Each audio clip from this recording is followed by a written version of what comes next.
Magandang araw po sa kanilang lahat. Ako po si Robbie Alampay, Puma Podcast, and you're with us again dito sa Teka Teka. And for those who followed the previous episode to this, we are back with Professor Shelo Magno. I have a set of questions to Professor Shelo that is not about our economy per se, that is not about our government per se, but in a way it's about her. And it's about people like her and the question of can we be more like them in terms of how do we follow economic conversations kung hindi naman ako economist, hindi man ako econ major, di ba?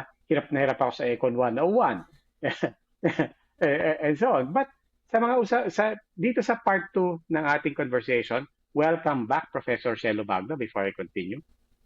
Salamat, Robbie, for the part 2 of this conversation. Okay. So, I wanted to ask you, so yung pong hindi mga nakapanood, later, panoorin nyo po yung part 1 ng usapan namin. We talked about SONA, we talked about the budget, we talked about the budget process, we talked about the responsibilities of President Marcos or of the president, any president, and also what actually happens to the budget process. Panoorin niyo po yun. But that was so fascinating that I decided on the spot, Shelo, after that, part 2 tayo because I want to ask you this. Paano mo ginagawa yun? Obviously, you're an econ major. Obviously, you have your PhD in economics. Pero pagka lang nanonood ka, whether it's live stream or sa TV, let's say pinapanood mo sa SONA, how do I think like you? For us non-economists, how can I form my opinion and how can I tell myself I'm being smart or at the very least responsible in taking all of this in without having to wait for your Twitter posts, without having to wait for JC Punong Bayan, without having to wait for the people at UP School of Economics or all our economists to weigh in with their opinions? Mm-mm. Well, actually, ang pinakasimpleng batayan dyan, ay tingnan natin yung gobyerno, parang household natin. 'Di ba? So kung magdi-discuss ang presidente ng plano para sa ating household, syempre ang una mong tatanungin, ma-afford ba natin yan? Saan tayo kukuha ng pera para pondohan yung lahat ng sinasabi ng tatay natin na ipupursue natin? So yun yung, sa akin, napaka-minimum yun eh. At kung may pagkukuhanan tayo ng pera, ano yung mga strategy para makuha natin yung pondo na yan? Kaya doon sa SONA naghahanap ako, ano yung mga priority policies na kadalasan minimension ng mga presidente? This time, wala kasing minention eh. Pero kung sasabihin natin, okay, ito yung pagkakagastosan natin, saan natin kukuhanin yung pera? Magkakaroon ba tayo ng mga bagong trabaho, bagong taxes, mga bagong industriya na ipaprioritize para magkaroon tayo ng dagdag na trabaho, para magkakaroon ng kita? O itatax mo ba kami? Ibig sabihin, kung ako yung anak, hingan ako ng kontribusyon ng tatay ko para dito sa lahat ng programa na nilalatag niya. Diba? Okay. May epekto yun sa akin. Kaya dapat babantayan ko yun. Willing So ba ngayon ako mag-contribute? So basic requirement sa ating lahat is to remember na walang libre sa mundo. Walang libre Yes. sa bahay natin. So, unang-una, lesson number 1, kahit anong pinapakinggan nyo, kahit napakaganda magsalita ng kausap nyo, kahit patatay nyo yan at nanay nyo yan, at sinabing, anak, bibili tayo ng bagong kotse. Oo. Exciting, di ba? Diba? Exciting. Pero dapat parati mo palang iniisip na, teka muna, paano babayaran ni daddy yan? Diba? Di ba? And, So, kasi anong implication sa akin nun? Baka bawasan ng baon ko. Di ba? Baka bawasan baon ko. Exactly. Or baka bukas kumakatok na sa kwarto si dad, sabihin, anak, magkano nga pala yung savings mo sa bangko, 'di ba? diba? Baka ganon or baka maghigpit tayo sa pagkain. 'Di ba? So, pero lesson number 1, always have that voice in your head. May magbabayad dito, may magbabayad dito, Yes. hindi to libre. Oo.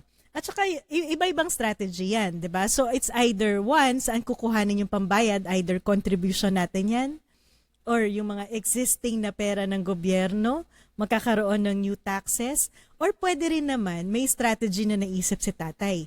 Palakihin natin yung productivity ng pamilya. 'Di ba? Mm. So, baka pag nag-subscribe tayo sa internet, anak, pwede ka na Ah, ring mag-evening work hindi, bilang tutor. natawa ako kasi yung character ko was, ako si Kuya eh. Tapos yung sinabi mong, pataasin natin ang income. Hoy, wag ka masyadong excited sa bagong kotse kasi bukas sabihin ni tatay, anak, magtrabaho ka na. Oo, anak, mag-upgrade tayo ng technology. Ah, Bibila kita ng mas mabilis na laptop, pero magtrabaho ka ha. 'Di ba? So, pwede, mag-life saving pwede ka. yun yung usapin ng Mm, productivity. Pinapalaki natin yung productivity ng isang bansa at dahil ngayon, anak, lumaki ang kita mo, dapat mas malaki yung ambag mo dito sa mm, contribution natin. So, yun na yung tax mo. ah, Kaya dapat hindi ka masyadong na-excite kasi ikaw yung magpopondo ng lahat ng nililista ng presidente okay. na yan. So that's Sige, one, okay. very basic household. Number two, at the end of the day, ito din ano yung epekto sa'yo? Masaya ka ba doon sa mga programang inilalatag niya? Magiging Mm, kapaki-pakinabang ba to sa'yo? Ito ba yung mm, mga issues na priority mo? And in fact, yung speech ng presidente, nire-reflect yan ng mga comments sa mga tao sa survey eh. 'Di ba? At pag nag-analyze tayo, tumutugma o yung concern natin sa presyo ng bigas. mm, Unang-unang diniscuss ng presidente. Yung concern natin sa trabaho, didiscuss yan kung paano mag-create ng employment. So sa atin naman, bilang mga mamamayan, pag pinakinggan natin, does it make sense? Itong mga pinapangakong to, masarap mm, pakinggan, pero totoo nga ba? Kaya yung mga farmers nga natin gumawa ng basic math, 'di ba? Yung pinapangakong mm, presyo ng bigas. Feasible ba talaga? Mukhang basic math, mukhang hindi eh. 'Di ba? Parang sinabi sa ng tatay mo, anak, magtrabaho ka, magbayad ka ng ganitong tax, magbabakasyon tayo sa Hong Kong, sa Japan. Pumunta tayo sa mm, Disneyland. Syempre, mag-iisip ka naman. Ito mm, lang naman yung income ng nanay at tatay ko. Medyo hirap pa kami sa sa allowance mm, ko. Pero ito yung mga mm, pinapangako niya. Legit ba to o binobola lang ako ng mm, nanay ko at tatay ko? 'Di ba? Yung mga ganun. It's really, mm. it all boils down to thinking of a government as a household at bahagi ka ng household na Okay. yun. Kasi dalawa na yung leksyon natin doon. Unang-una, the reminder and yung the voice in your head always saying, okay, kailangan bayaran to, 'di ba? May Mhm. perang kaakibat 'yan. The Mhm. second is, pwede kang masilaw o pwede kang ma-excite or pwede kang sabihin, uy, ang ganda nun, magbabakasyon daw kami sa Hong Kong next year o kaya, uy, bibili raw ng bagong kotse or Yeah. ipapaayos daw yung kwarto, di ba? So, maring iba dyan, legit, pero yun yung tanong, di ba? Iisipin mo, teka, legit ba yun? Teka, sinabi Mhm. ko bang gusto ko ng kotse? Sinabi ko Yes. bang gusto natin Hong Kong? Si bunso natin, magka-college na next year. 'Di ba? Parang meron ba tayong naitabi para sa so prioridad din. Hindi lang sa Yes. papaalala mo may magbabayad, pero at the same time kasama sa pagbabayad ng mga bagay na maaari nating ikatuwa o maaari nating ika-excite, nandun pa rin yung tanong na, teka muna, ito ba talaga ang prioridad natin? Is this a need or is this a want? Di ba? Lahat yan Mhm. pumapasok sa usapin natin sa ating bahay, sa ating pamilya. Ganyan din sa pagka pinag-uusapan natin ng budget. Okay to. Ano Yes. pa? O, 'di ba? Ano So, pa? pangatlo naman, syempre magkakaroon ng enumeration dyan. Sabi natin, need and want. Pero may Hmm. mga pangako na sasabihin, oh, ito para kay kuya, ito para kay ate. So, kasama sa prioritization, kung sino bang sektor ang makikinabang sa mga Mhm. programa. Mhm. 'Di ba? Mhm. Mhm. At most of the time, syempre, dapat ang tinitingnan natin yung makakapag-improve ng kalagayan ng mas nakararami.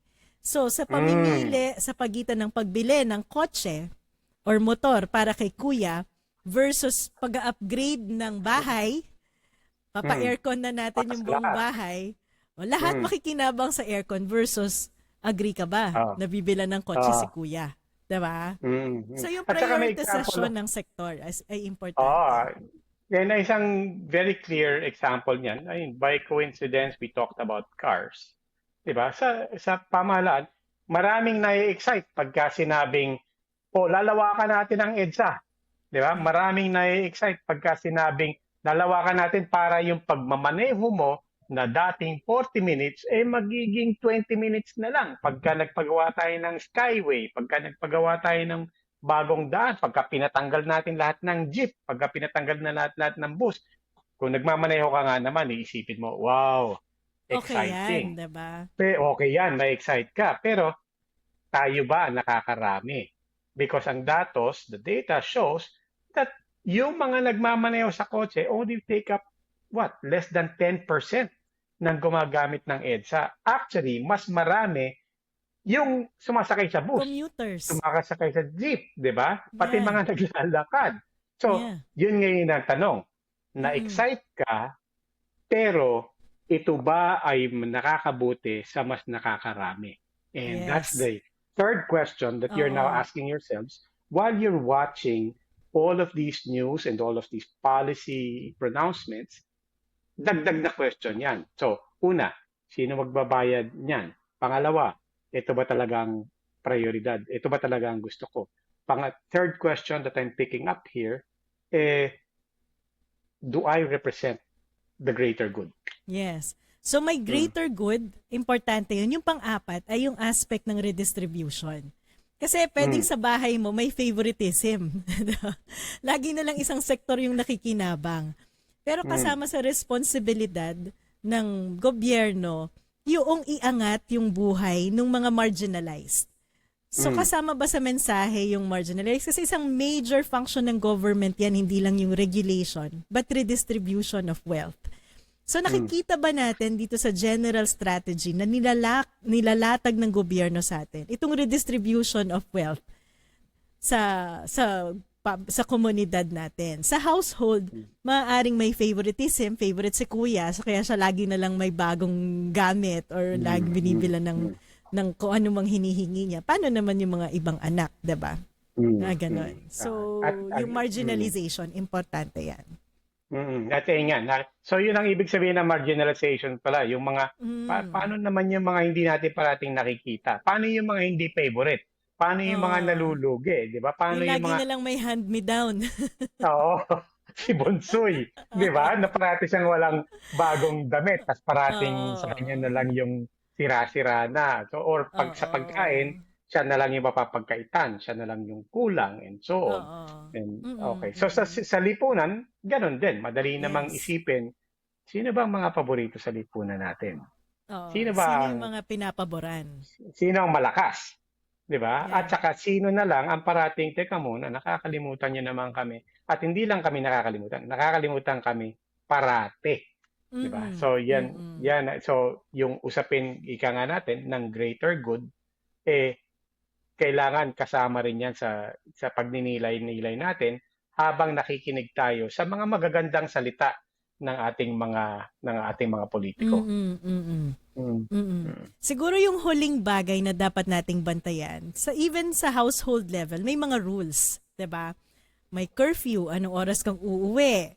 May policy tungkol sa diet. Lagi ba tayong magkakarne o kakain din tayo ng gulay? So yung mga internal rules within the family, meron din tayong mga batayang polisiya at rules na ina-adapt sa bansa natin. Halimbawa, nung panahon ni Duterte, naging policy yung red tagging at saka yung war on drugs. So yun yung mga halimbawa ng yung domestic policy. At yung isa pang polisiya naman na kaugnay din sa pamilya ay yung status natin sa komunidad. So yung international policy mo naman yon. So ano yung status, ano yung relationship natin sa mga kapitbahay natin, paano tayo makikitungo, lilinisan ba natin yung bakura natin para yung kapitbahay naman natin natutuwa sa atin, mag-free ride ba tayo dun sa ilaw ng kapitbahay natin para hindi na tayo kailangan maglagay ng ilaw sa labas. Mga ganon. So that has an equivalent counterpart sa government in terms of international policy. Okay. Diba? So, babalik din natin. So, habang nakikinig ka, iniisip mo rin, teka muna. Sabi ni Dad, bibili na kami ng bagong kotse. Di ba? So, maaaring pinabayaan mo na yung diskusyon na can we afford that? Isinantabi mo na lang yon. Kasi gusto mo yung kotse. Di ba? Pwedeng ganon.